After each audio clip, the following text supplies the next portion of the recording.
오늘 하나님이 주신 말씀 마태복음 5장 11절 12절을 한 목소리를 같이 읽겠습니다. 나로 말미암아 너희를 욕하고 박해하고 거짓으로 너희를 거슬러 모든 악한 말을 할 때에는 너희에게 복이 있나니 기뻐하고 즐거워하라. 하늘에서 너희의 상이 크니라. 너희 전에 있던 선지자들도 이같이 박해하였느니라. 아멘. 우리 합시다로 인사 나눕시다. 예수님의 사랑이 가득하세요. 예수님의 사랑이 가득하세요. 오늘도 살아오리 동네 세수마켓 모든 성도 여러분들 가운데 예수님의 사랑이 풍성하고 가득하기를 주의 이름으로 축원합니다. 오늘 말씀 제목 따라서 합니다. 하늘에서 받는 상. 하늘에서 받는 상. 한국에 좀 되는 사건입니다만 어느 집에 한 여인이 죽었습니다. 그 집에 이 여인은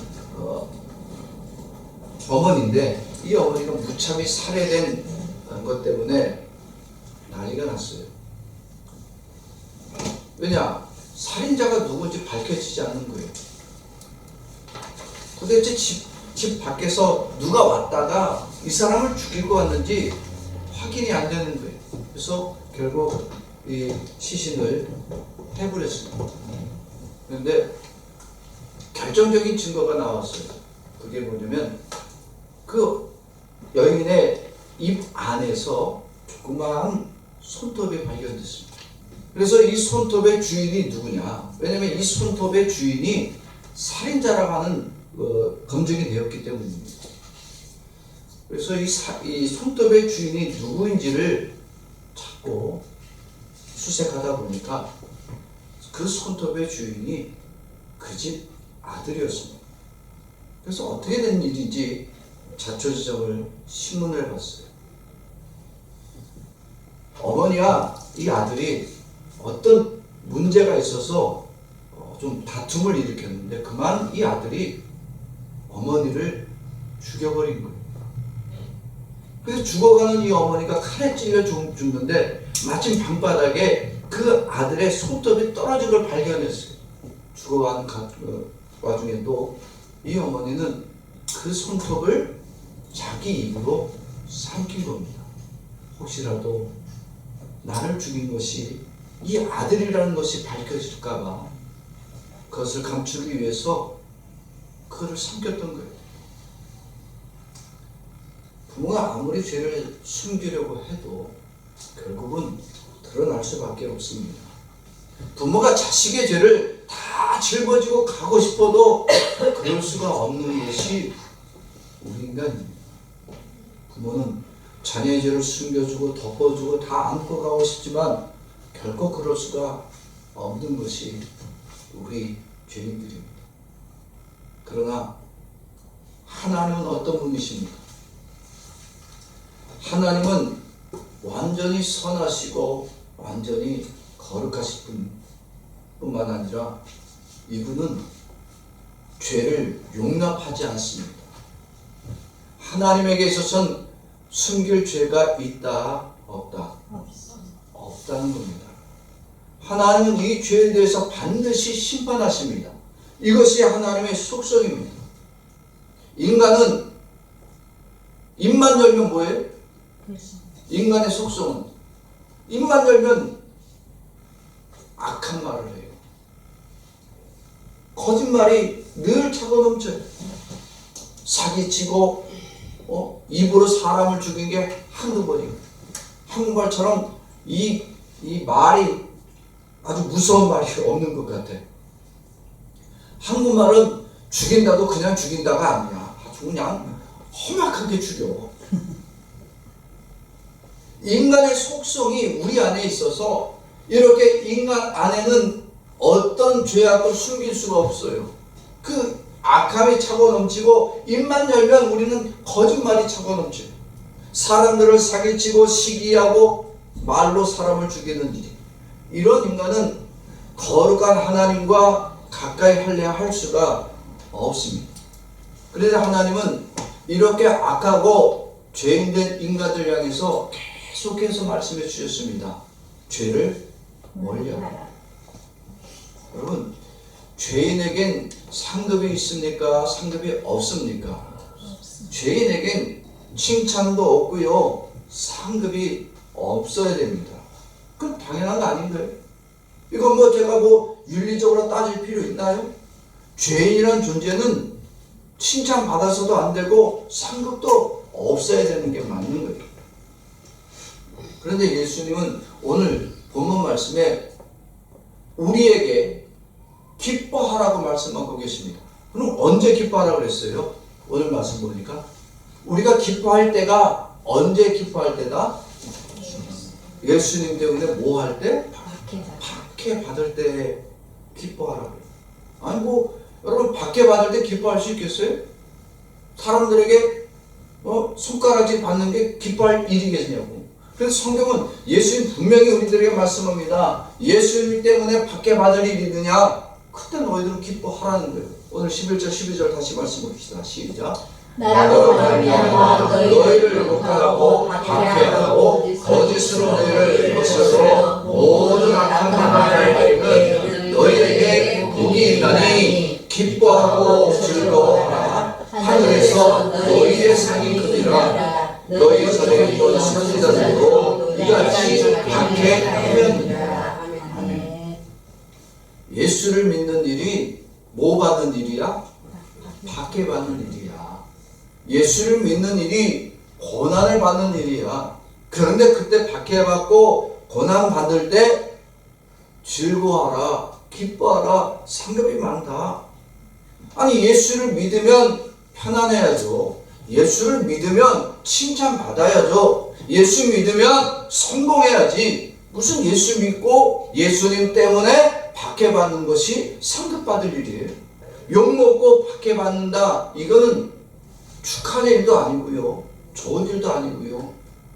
욕먹고 박해받고 거짓말로 사기당하고 사람들에게 손가락질 받는 거는 이건 상급이 아니라 살고 싶지 않은 인생입니다. 왜 예수님은 의인, 예수님을 믿는 자가 이렇게 박해받아야 한다고 말씀하십니까? 욕을 먹고 박해받는 자는 세상 기준으로 보면 당연히 상 받을 만한 짓을 하지 않은 자입니다. 책망받고 심판받을 만한 사람들이 바로 욕먹고 박해받아야 될 사람들입니다. 우리가 이제 4년 됐죠. 코로나 시기가 왔을 때 일본에서도 안 그랬죠. 한국은 어떻게 했어요? 코로나 시기에 여러분 코로나 시기에 제일 많이 박해받은 곳이 어딘지 아세요? 교회였습니다. 교회에서 모임을 하지 말라고 했어요. 그래서 교회마다 공무원들을 배치해 놓고 예배를 드리면 딱지 물고 벌금 물고 온 동네방네 뉴스에도 소문이 다 났어요. 우리가 예수 믿는다 그랬지. 그래서 예수 믿고 예배를 드리는지 왜 이렇게 사람들에게 손가락 받아야 되냐고. 그래서 교회가 어떻게 됐어요? 코로나 시기에 많이 죽었어요. 많이 문 닫았어요. 또 사람들이 와서 이 교회가 코로나 이 시기에 모임을 갖고 예배를 드린다고. 그럼 물어볼까요?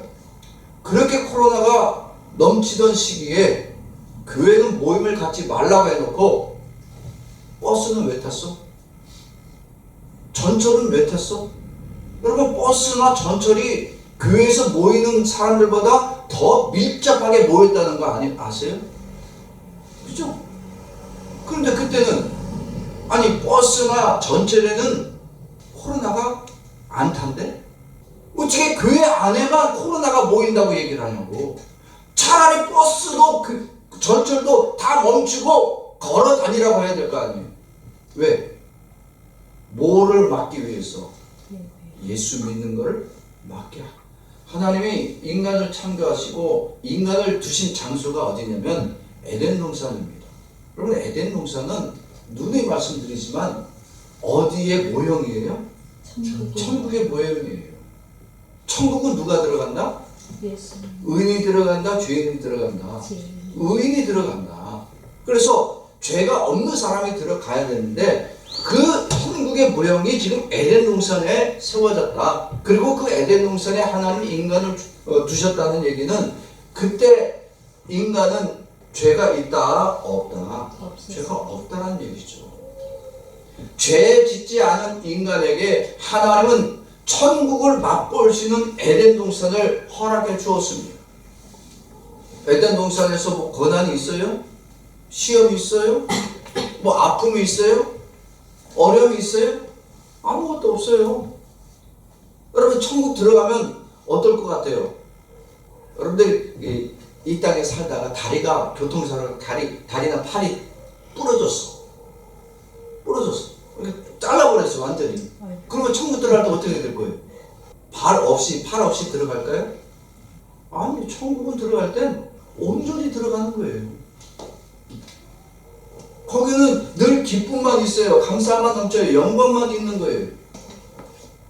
죄가 없고 고난이 없고 하나님의 영광만이 가득하도록 이 에덴 동산에서 경험케 해 주었습니다. 그런데 인간이 이렇게 영화로운 에덴 동산에서 타락을 하게 됩니다. 어떻게 타락하냐? 인간이 하나님처럼 되고 싶다 그랬어요. 선악과를 따먹을 때 네가 누구처럼 되어서 하나님처럼 되어서 선악을 구별할 수 있다. 즉 인간의 몸 안에 하나님처럼 되고 싶다는 욕망이 생겼습니다. 하나님이 인간을 에덴 동산에서 머물게 하고 그곳에서 하나님의 상급을 주고 하나님의 평안케 하시고 하나님의 영광하게 만들어줬는데 인간이 거기서 탐낸 게 뭐냐면 내가 마치 하나님이 되어서 내가 상을 주고 싶은 그런 위치를 갖고 싶은 거예요. 하나님을 배신했어요. 하나님을 대적했습니다. 죄 짓고 타락한 인간은 이제는 완전히 죄인이 되어서 에덴 동산에 머물 수가 없어서 하나님은 에덴 동산에서 쫓아냈습니다. 그래서 이 땅에 하나님은 이 땅에 인간이 살 때에 이제는 하나님의 거룩함이 그 안에 있어요 없어요? 없어. 여러분 죄로 인하여 쫓겨난 인간의 인생은 어떠냐? 모이면 거룩해진다. 죄가 넘쳐난다. 인간이 모여가자 죄가 넘쳐나는 거예요. 만나면 서로 욕하기 바빠. 우리 대통령도 없으면 뭐라 그래요? 뭐 세상 말로 그러잖아요. 대통령도 없으면 수학으로 삼는 게 인간 아니에요? 없는 자리에서 누구를 욕 못하겠어. 그게 왜 그렇다? 인간이 죄가 가득하기 때문에. 모이면 의로움과 거룩함이 아니라 인간은 모이면 서로 욕합니다. 서로 미워해요. 자기보다 좀 잘난 사람이 있으면 어떻게든지 그 사람을 끌어내리려고 하고 이짐에 시키고 괴로움을 주는 거예요. 타락한 인간은요 자신의 타락은 인정 안 하지만 남이 죄 지으면 어떻게 해요? 기가 막히게 정죄한다는 거예요. 내가 죄 지으면요 그럴 수 있지. 그때 상황 그럴 수밖에 없었어. 근데 너는 안 되잖아. 죄인을 비난할 때에 내 죄성을 드러난다, 감춘다. 감춥니다.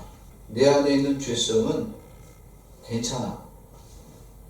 그러나 저 죄인들은 죄를 지을 만하고 하나님의 심판받을 만한 끔찍한 죄인이니까 그러면서 그들을 향해 정죄하고 심판하기를 즐겨합니다. 예수님이 이 땅에 오셨을 때에 예수님 만난 사람들은 의인들입니까? 죄인들이었습니까? 죄인들이었어요. 죄인들을 만나시고 예수님은 그들의 죄를 다 용서해 준다고 했어요. 결혼을 다섯 번 한 그 사마리아 여인, 네가 남편 다섯 있는 거 내가 안다. 그런데 그날 뭐라고 말씀하시냐면 오늘 이곳에 구원이 왔다라고 선포해 주셨어요. 예수님을 만난 사람들은 의인들이 아니래. 그런데 예수님은 그들을 만나시고 그들의 죄를 다 용서하시고 오히려 구원을 선포해 주셨습니다. 그래서 예수님은 만나는 사람들이 세리요, 장녀요, 이방인들이요 다 죄인들이에요. 그랬더니 유대인들이 예수님을 부를 때 의인이라고 불러요? 죄인이라고 불러요? 예수님은 똑같은 그들과 같은 죄인이라고 예수님을 비난했어요. 왜냐하면 유대인들은 그들의 머릿속에 항상 들어가 있는 생각이 지금도 똑같습니다. 지금의 이스라엘이 똑같은 생각입니다. 그들은 죄인들을 정죄하고 죄인들을 비난할 때 자기들이 하나님께로부터 의롭다라고 인정받는다고 생각합니다. 죄인에 대해서 크게 욕하고 정죄하고 지적할 때에 하나님이 나를 그만큼 더 사랑해 준다, 이렇게 생각했어요. 그래서 하나님이 주신 말씀을 다 자기 위주로 다 끼워다 맞춰요. 성경을 하나님의 뜻대로 읽고 해석하는 것이 아니라 자기 의지와 자기 생각과 자기 마음대로 바꿔버립니다. 우리가 본 오늘 마태복음 5장 말씀 있잖아요. 우리 지금 마태복음 5장 말씀을 이제 오늘부터 다시 몇 주간 볼 텐데, 마태복음 5장을 사람들은 다 누구 위주로? 자기 위주로 성경을 보았어요. 그래서 성경을 자기 위주로 보니까 내가 이렇게 해야 되고 내가 이렇게 지키면 내가 거룩해질 수 있구나라고 성경을 착각합니다. 성경은 다 누구 얘기다? 예수님 얘기입니다. 그래서 성경은 내 위주로 절대 읽으면 안 되고 다 예수님 위주로 봐야 됩니다. 인간이 지켜야 될 계명이 아니라 이건 착각이고 다 예수님께서 이루어 주실 말씀드림을 분명히 알고 읽어야 됩니다. 오늘 11절 11절 우리 먼저 읽어보겠습니다. 시작. 나로 말미암아 너희를 욕하고 박해하고 거짓으로 너희를 거스르고 모든 악한 말을 할 때에는 너희에게 복이 있나니. 아멘. 이 말을 당시 사람들뿐만 아니라 많은 사람들이 오해하고 있는 부분이 있습니다.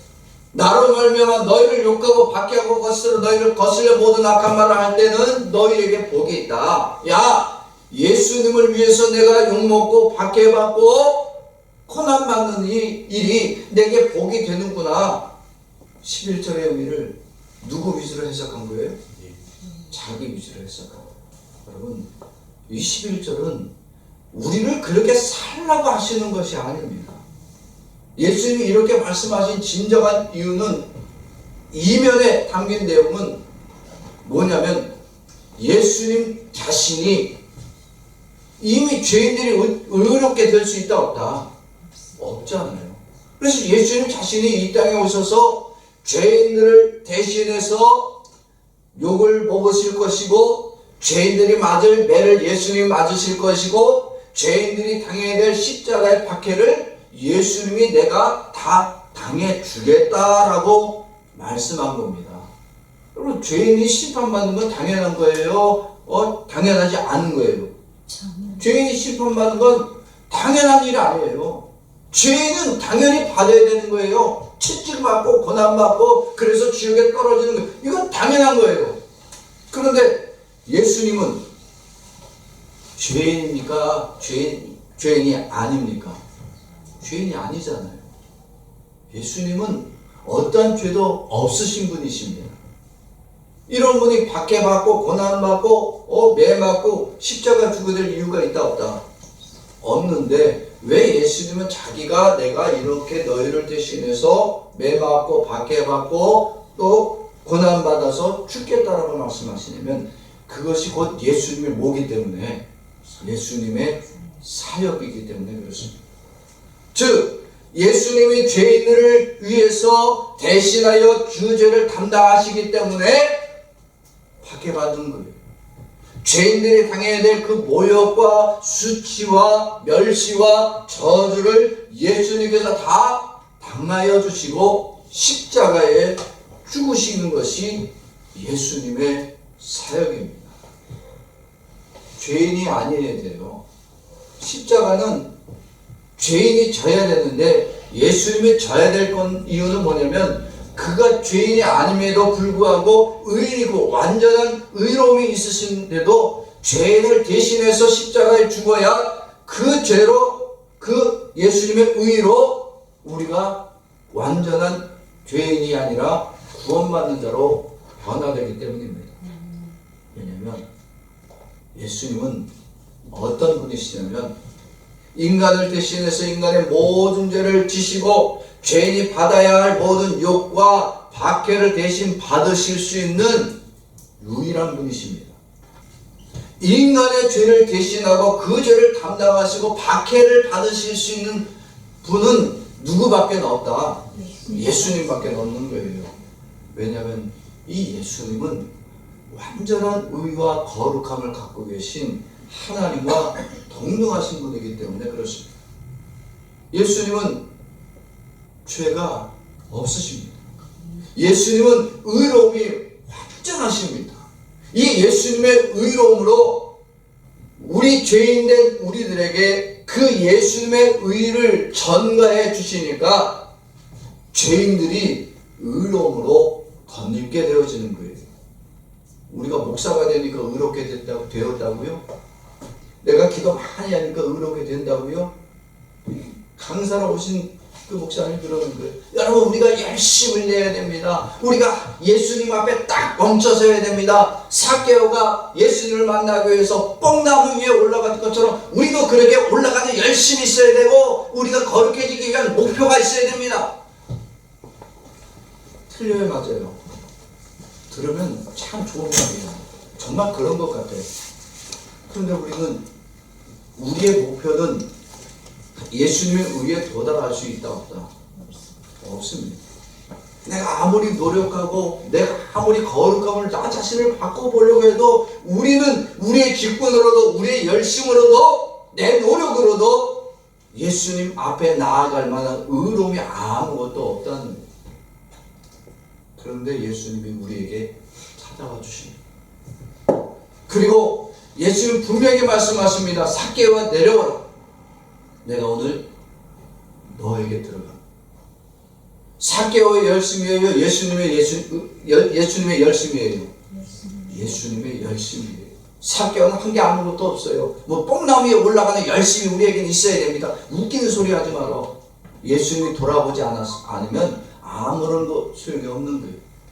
예수님이 이미 삭개오를 만나주시기 위해서 그 동네에 오신 거예요. 예수님이 이미 삭개오를 의로움으로 만들어 주기 위해서 그가 있는 곳에 찾아와 주신 거예요. 예수님 위주로 보지 않고 사람 위주로 보니까 자기 열심히 있어야 우리가 은혜 얻고 구원 얻는다고 거꾸로 얘기를 하는 거예요. 예수님은 죄인을 의인되게 만들어주는 유일한 분입니다. 예수님만이 죄인을 의인되게 하실 수 있습니다.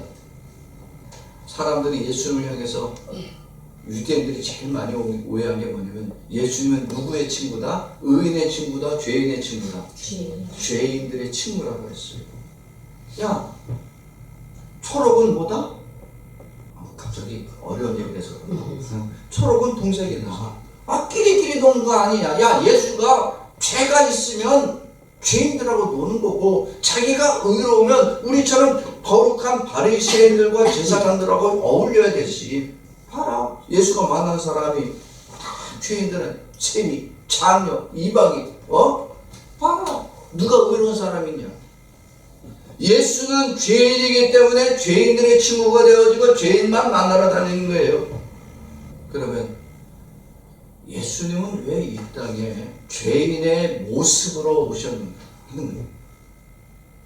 이왕이면 예수님은 메시아로서 거룩하고 경건하고 누가 보더라도 구원자의 모습으로 오시면 다 구원하실 건데 왜 죄인들과 똑같은 모습으로 오시고 죄인들에게 가까이 다가가셨냐면 예수님은 죄인들의 짐을 다 짊어지시고 하나님 앞에서 죄인들이 감당해야 될 이 저주를 받아서 대신하여 죽기 위하여 이 땅에 오셨습니다. 즉 예수님은 죄인된 인간을 살리고 가장 의로우신 예수님이 대신 죽기 위해서 오셨다라는 거예요. 이것을 알아본 사람은 딱 한 사람만 있었어요. 여러분, 제자들도 몰랐어요. 예수님이 죄인을 대신할 어린 양으로 오셨다. 이 말을 한 사람들은 제자들이 아니라 세례 요한이었어요. 그것도 세례 요한이 스스로 아는 것이 아니라 하나님이 그로 하여금 알도록 가르쳐 주었어요. 그래서 세례 요한이 예수님이 자기에게 나올 때에 그가 누구라고 정확하게 하나님의 어린 양이라고 고백하고 있습니다. 요한복음 1장 29절 말씀 봅시다. 시작. 이튿날 요한은 예수께서 자기에게 나오심을 보고 이르되 보라 세상 죄를 지고 가는 하나님의 어린 양이로다. 죄를 대신할 수 없어요. 짐승 한 마리는 누구를 대신해서 죽는 거예요? 한 사람만을 위해서 죽어야 되는 거예요. 유대인들이 아무리 제사를 많이 드려도 남의 죄를 씻을 수 있어요? 없어요? 없어요. 인간은 자기가 드리는 예배는 자기만을 죄를 고백하고 용서함 받는 거예요. 근데 오직 예수님은 온 세상의 죄를 지고 가는 하나님의 어린 양으로서 모든 죄를 대속할 대속제물로 오셨다고 하나님 아버지가 세례 요한을 통해서 고백하신 겁니다. 예수님이 죽을 만해서 죽었고 예수님이 할 수 없이 십자가에 죽은 거 아니냐? 아니죠. 예수님이 이 땅에 오신 이유와 목적은 처음부터 죽기 위해서 오셨어요. 처음부터 예수님은 이 땅에 오실 때 자기가 욕먹고 박해받고 고난받고 죽을 걸 알고 오셨습니다. 그리고 오늘 말씀에 박해받고 고난받고 채찍받고 이러한 것이 너희에게 복된 상급이다 이렇게 말하고 있는데, 결국 상급이라고 하는 것이 뭐냐면, 상급은 원래 누가 받아야 돼요? 의인이 받아야 돼요? 죄인이 받아야 돼요? 의인이 받아야죠. 상급은 상장을 받을 만한 뛰어나고 훌륭한 일을 한 사람이 받는 거예요. 죄인은 상급을 받을 것이 있다 없다? 없죠. 죄인된 사람은, 죄인된 우리는요 상급이 아니라 심판만 받아야 돼요. 그런데 예수님은 죄인들을 대신해서 고난받고 박해받고 죽기 위해서 오셨습니다.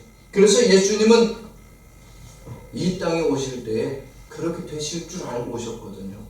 욕먹고 박해받고 심지어 십자가에 죽으셨어요. 이런 예수님에겐 어떤 상급이 주어졌느냐? 예수님은 누구의 뜻을 따라서, 하나님의 뜻을 따라서 하늘의 모든 영광을 버리시고 자기 자신을 완전히 낮추기 위해서 이 땅에 오셨습니다. 여러분들이 강아지나 고양이 키우시는 분 계신가요? 안 키우시는 사람이 있네요. 어느 사람들은 강아지나 고양이를 향해서 자기가 뭐라고 얘기를 해요? 자기가 엄마래. 자기가 아빠래. 와, 저는 그거 볼 때마다 사람이 얼마나 죄성이 강해지면 짐승을 향해서 자기가 엄마가 되고 아빠가 되고, 짐승이 얼마나 사랑스러운지요. 어느 거부는 자기가 죽을 때에 자기 모든 재산을 자기의 사랑하는 개에게 상속을 시켜줬어. 개팔자가 상팔자예요, 요즘은.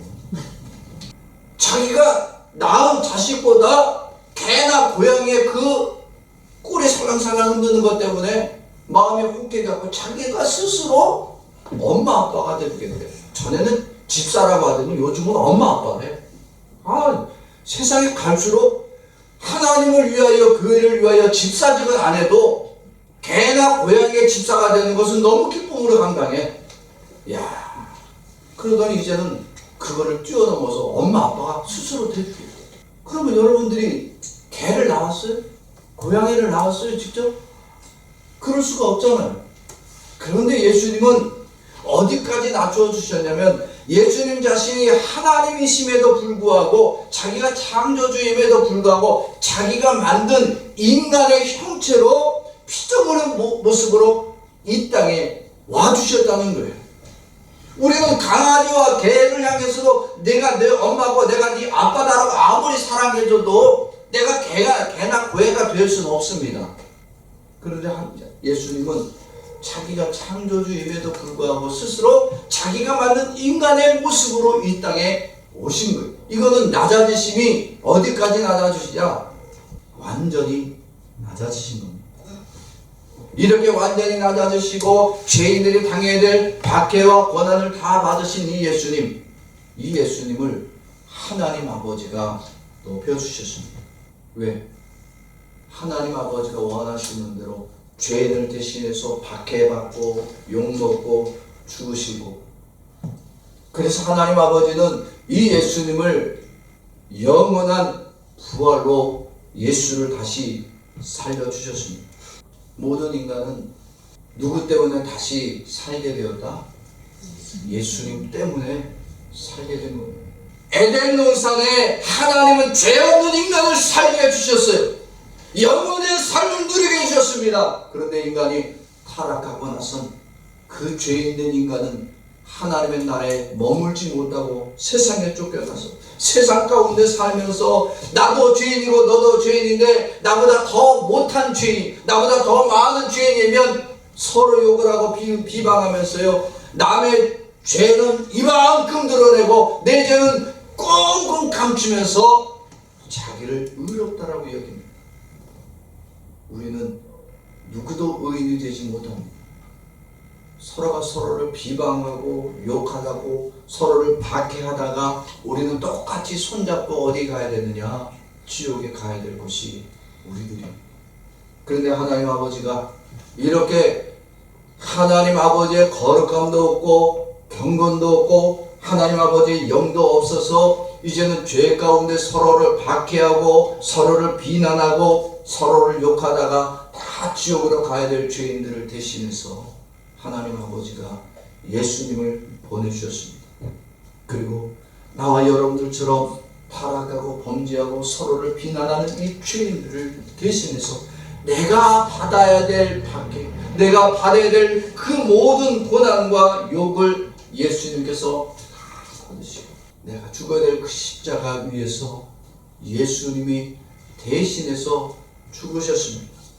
예수님이 이 죄인을 대신해서 박해받고 욕먹고 십자가에 죽으심으로 이 죄인들을 다 용서받게 해주셨고 다시 에덴 동산으로 돌아간다, 천국에 들어간다.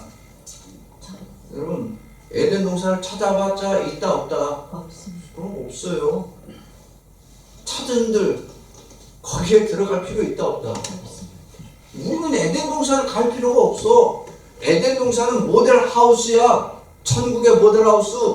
뭐 그거를 찾아서 지금까지 뭐 수백 년, 수천 년을 에덴 동산을 찾으려고 연구자들이 많이 연구하고 있는데 다 쓸데없는 일이야. 우리는 천국에 들어갈 자들이지 에덴 동산에 돌아갈 자들이 아니에요. 예수님이 죄 있는 자들이 다 서로를 욕하고 비방하고 박해하고 그러다가 지옥으로 들어가야 될 죄인들을 대신해서 이 죄인들을 예수님이 천국으로 인도해 주기를 원하십니다. 당시 예수님이 이 말을 들었을 때에 제자들은 오늘 마태복음 5장 11절 12절 말씀을 들었을 때 제자들이 똑같이 오해를 했어요. 야, 우리도 이제 예수님처럼 예수님을 위해서 욕먹고 박해받아야 되겠구나. 그러면 우리에게 상급이 주어지는구나. 누구를 만나기 전에는, 부활의 예수를 만나기 전에는 그렇게 생각했어요. 부활의 예수를 만나기 전에는 자기들이 고난받아야 되는 것, 그게 자기들이 받는 상급이라고 여겼어요. 근데 부활 이후, 예수님의 부활 이후에 예수님을 만나고 난 다음에는 내가 욕먹었다, 예수님이 욕먹었다, 예수님이 욕먹어 주셨다, 내가 박해받은 것이 아니라 예수님이 나를 대신해서 박해받으셨구나, 내가 죽어야 될 것이 아니라 예수님이 십자가에 죽어주셨구나, 이 사실을 깨닫게 됩니다. 이후로 부활의 예수를 만나고 난 다음엔 제자들은요, 이제는 예수님만 믿으면 예수님이 이루신 그 천국의 상급이 이제 내게도 주어지는구나. 내가 힘써서 얻은 것이 아니라 예수님이 나를 대신해서 십자가에 죽으셨기 때문에 내게 천국의 상급이 주어졌구나 하는 사실을 깨닫게 됩니다. 내가 구원을 이루기 위해서 수고하지 않아도 누가 구원을 이루어 주셨다? 예수님의 구원을 이루어 주셨구나. 즉 구원의 시작도 구원의 완성도 다 예수님으로만 이루어지는구나 하는 사실을 깨닫게 되어집니다. 이제는 고난 받는 거, 박해 받는 거 두렵다 두렵지 않다. 더 이상 두렵지 않아요. 여러분 예수님의 제자들 12명이 있죠. 그 중에 가룟 유다 빼고, 가룟 유다는 스스로 목매어서 떨어져서 배가 터져서 죽었고, 사도 요한은 하나님이 100살까지 살게 해주셨어요. 왜냐면 그에게 사명이 있었습니다. 요한계시록을 써야 됐는데 하나님께서 사도 요한에게는 요한계시록을 쓸 수 있도록 생명을 유지시켜줬어요. 죽을 고비가 없었던 거 아니에요. 기름독에도 펄펄 끓는 기름독에다 던져지기도 했고요. 그리고 기름독에 던져졌는데 던져지자마자 그냥 튕겨서 나왔어. 그래서 사도 요한을 향해서 사람들이 이 사람은 정말 신의 사람이다. 우리가 이 사람은 죽일 수 없다. 그래서 반모라고 하는 섬에다가 유배를 시킵니다. 섬에다가 그 섬에서 죽을 때까지 그냥 냅뒀어요. 그런데 거기서 하나님이 사도 요한에게 요한계시록을 쓰게 하고, 그럼 나머지 10명의 제자들은 어떻게 되느냐? 다 10명의 제자들은요 순교했습니다. 순교했어요. 그들이 순교받을 때 순교받는 것이 두려웠을까요? 기뻤을까요? 오늘 말씀에 뭐 했다? 기뻐하랬잖아요. 이제 부활의 예수를 만나고 나니까 내가 순교받는 것이 내가 받는 것이 아니라 이미 예수님이 나를 대신해서 박해 받으셨고 고난 받으셨고 죽으셨는데 예수님의 그 은혜를 따라서 똑같이 죽는 일이 감사함이 되어지는 거예요. 베드로는 죽을 때 그래서 어떻게 죽었어요? 베드로가 죽을 때요, 그가 고백하기를 어떻게 내가 예수님처럼 똑같이 죽을 수 있느냐? 내가 예수를 3번이나 부인한 놈인데 난 예수님처럼 똑같이 죽을 수 없다. 차라리 나를 거꾸로 죽이라. 그래서 베드로는 십자가에 거꾸로 매달려 죽었어요. 그게 무서웠겠냐고. 자기들이 고난받는 거, 예수 믿고 고난받는 일이 부활의 예수를 만나고 난 다음엔 이게 얼마나 큰 은혜인지를 알게 되고 박해를 박해로 여기지 않게 되어졌다는 거예요. 부모가 자식을 위해서 대신 죽을 수도 있습니다. 그리고 자녀가 끔찍한 죄를 범했을 때 그 죄를 숨기고 싶은 것이 부모의 마음이에요. 그 손톱 하나 깨어진 것 때문에 혹시라도 내 아이가 살인자라는 것이 들통날 것이 걱정돼서 자기를 때려 죽인 범인일지라도 그 손톱이라도 삼키려고 하는 부모, 모든 죄를 숨겨줄 수가 없고 용서해 줄 수가 없는 거예요. 그러나 이 예수님은 타락한 모든 인간을 위해서 대신 욕먹고 박해받고 십자가에 죽으심으로 하나님의 모든 진노를 다 받아주신 분이시고, 나와 여러분들처럼 하나님 앞에 온전히 설 수 없는 죄인들을 천국으로 영원히 인도해 주실 수 있는 유일한 구원자가 예수님이십니다. 이 예수님은, 구원은 오직 예수님의 영역에서만 가능합니다. 기독교는 천국이든 지옥이든 가면 그곳에서 또 나온다 안 나온다? 우리는 안 나와요. 그러니까 천국을 가면 우리는 되는 거예요. 이게 내 능력으로 간다, 예수님의 공로로 간다. 예수님의 공로로 가는 거예요. 예수님의 공로로 들어갔기 때문에 이게 내 의가 있는 게 아니에요. 내 의로 가는 게 아니야. 다 예수님의 공로에, 예수님의 의를 힘입은 거예요. 그 예수님의 의 때문에 내가 들어간 거예요. 이런 예수님의 의를 거부하고요. 그래, 내가 좀 의롭게 살아야 되지 않겠습니까? 내가 열심히 내가 거룩하게 살아야 되고, 내가 기도를 많이 하고, 내가 교회 봉사를 많이 해야 구원이 있지 않겠습니까? 확실하지 않겠습니까? 여러분, 인간이 예수님을 거부하고 자기 노력으로 천국을 간다라고 하는 것만큼 어리석음이 없어요. 천국은 예수님으로만 가는 거예요. 인간의 의는 천국이 아니라 완전한 지옥입니다. 사랑하는 성도 여러분, 오늘 우리는 무엇을 선택해야 되느냐? 예수님만 선택해야 됩니다. 예수님을 거부하고 내 의로 살아갈 것인가? 아니면 내 죄가 아무리 많아도 이 죄를 내가 예수님한테 고백하고 예수님한테 회개하고 오직 예수님만을 믿으며 천국 갈 자가 될 것인가? 오늘 이것이 우리가 선택해야 될 문제입니다. 성도는 죄가 있는 자다 없는 자다. 성도는 죄가 있는 자예요. 죄가 없는 자가 아니에요. 완벽한 사람이 아닙니다. 우리는 너무나 죄 많은 자들입니다. 그런데 이 성도를 위해서 예수님 자신이 욕먹고 성도가 당해야 될 박해와 고난을 예수님이 다 받으셨어요. 그래서 죄인된 우리지만 모든 죄를 예수님 때문에 탕감받았고 이 죄인들이 천국 갈 자로 은혜를 얻게 되었습니다. 천국은 하나님이 주신 상 중에 가장 큰 상이 천국입니다. 이거는 임시로 주는 것이 아니라 영원히 주시는 복입니다. 그래서 성도에게 최상의 상급으로 천국을 들어가게 하시는데 단 뭐가 필요하도록? 예수님만 필요하도록. 예수님의 공로로 죄인된 우리가 천국 들어갔음을 우리는 고백하는 것밖에 할 수 없습니다. 그래서 예수님을 믿는 성도는요, 하나님의 진노받아 마땅한 죄인이 바로 나라고 고백하는 겁니다.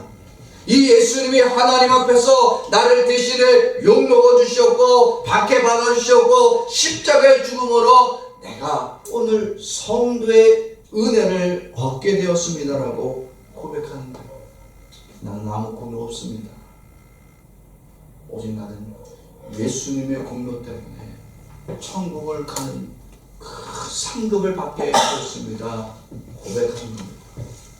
여러분, 제가 질문하면 여러분들은 예수님만 말하십시오.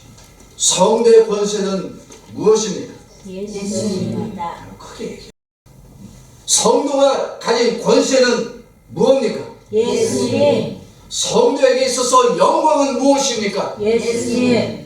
성도에게 있어서 상급은 무엇입니까? 예수님. 예, 우리에게 예수님 말고는 그 어느 것도 권세가 되어줄 수 없고 영광이 되어줄 수가 없고 상급이 되어줄 수가 없습니다.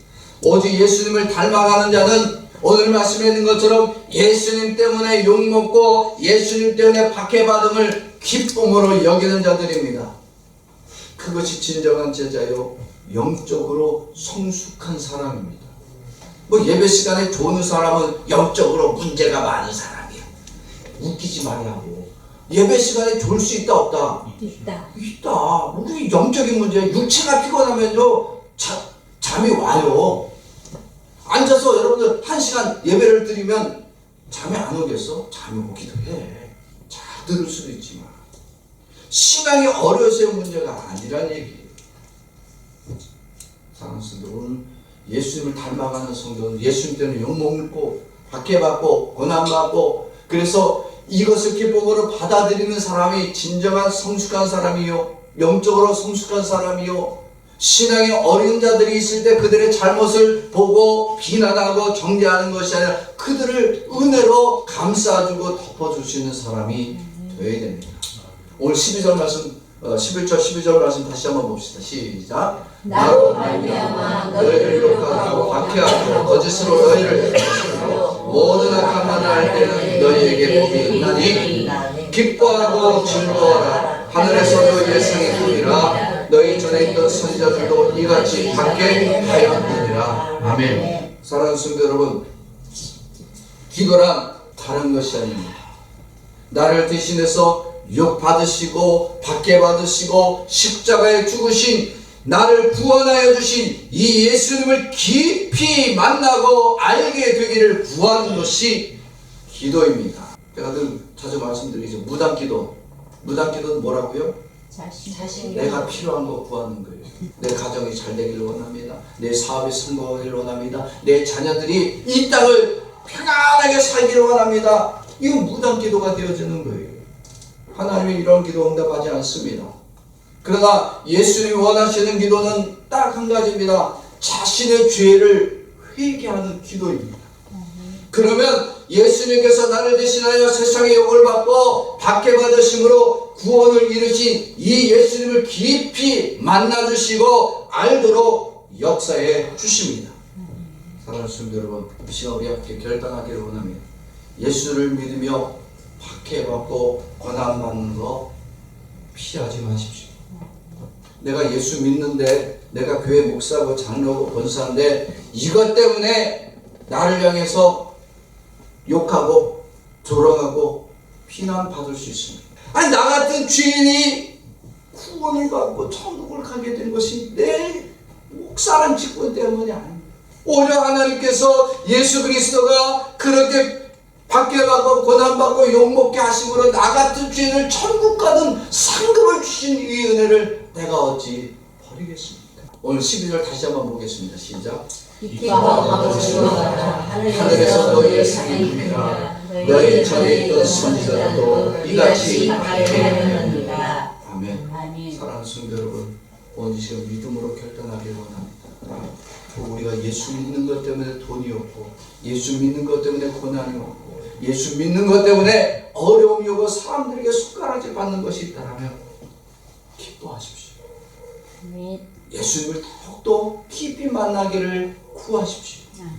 그러면 반드시 주님은 여러분들에게 여러분들의 상상할 수 없는 축복의 상급을 활짝 열어 주실 겁니다. 아멘. 그 하나님, 그 예수님이 여러분들 가운데 충만하기를 주의 이름으로 축원합니다. 아멘.